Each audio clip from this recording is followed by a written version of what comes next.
using video games to recruit new members. Grady Trimble at a gaming conference in Texas. Tell me more about this, Grady.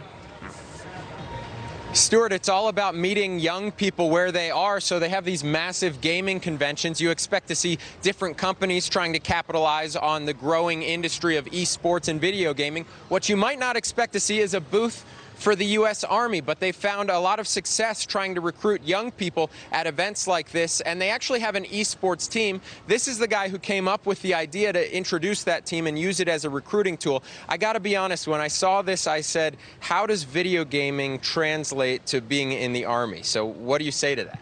So the easy one is obviously hand-eye coordination, but there's additional things where critical thinking come into play. Being able to take large amounts of data, be able to process that, and taking these very complex games and taking them to the height of their efficacy is definitely some of the attributes that we look at. And also, Stuart, they have a big trailer that we visited this morning, and we saw that they take this trailer to all sorts of events like this one and high schools across the country. They bring them in, let them play games, and then they just have a chat with them about maybe enlisting in the Army. Stuart?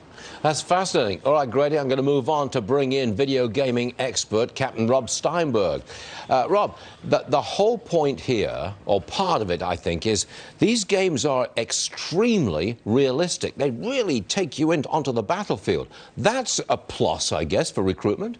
Absolutely. And not only that, the Army is using esports as a way of bridging the gap to gamers. It's helping gamers to realize that the modern day soldier is really not that different than you and I. And especially when you think about games as a whole, everyone plays games now. You have lawyers playing games, doctors playing games. So any way that you can take these things and help you realize that, you know, maybe I could be a soldier. Yeah. I relate more to these people than I realized. Careful how you say lawyers playing games there, Rob, because that's a kind of a tricky subject amongst a lot of people. Hold on a second, Rob. Lauren, new numbers, please, on video game sales. Not a good number for the holiday periods. For December alone, down 15%, Whoa. according to NPD, and in fact, down 5 months in a row. But the reason for this is the new consoles are not coming out until later this year, so there was a big hole there if you wanted to buy something new, and mobile gaming is very big. Oh, wait a minute, Rob, come back in again.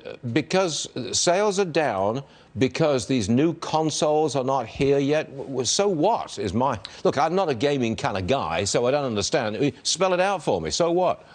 So towards the tail end of a gaming console cycle, we will always see game sales go down. And this year, we're seeing Xbox is going to launch their Xbox Series X around Christmas time. You have the PlayStation 5 coming out. And like you mentioned, mobile sales are up as well. So we're looking at like $200 million in revenue probably in 2020.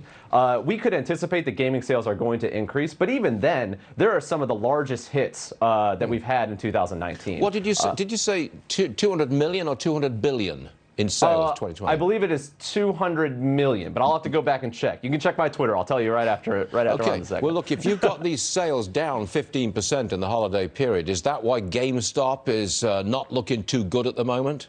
I don't think that that's really GameStop's problem. GameStop's problem is a changing of the age. Their entire business model is becoming something that's completely antiquated. So as we enter an age of more digital downloads, people no longer need a brick and mortar store to go and get their games. They prefer to just buy it right there on the Microsoft Store, Steam, Epic Games Store, all that sorts of stuff.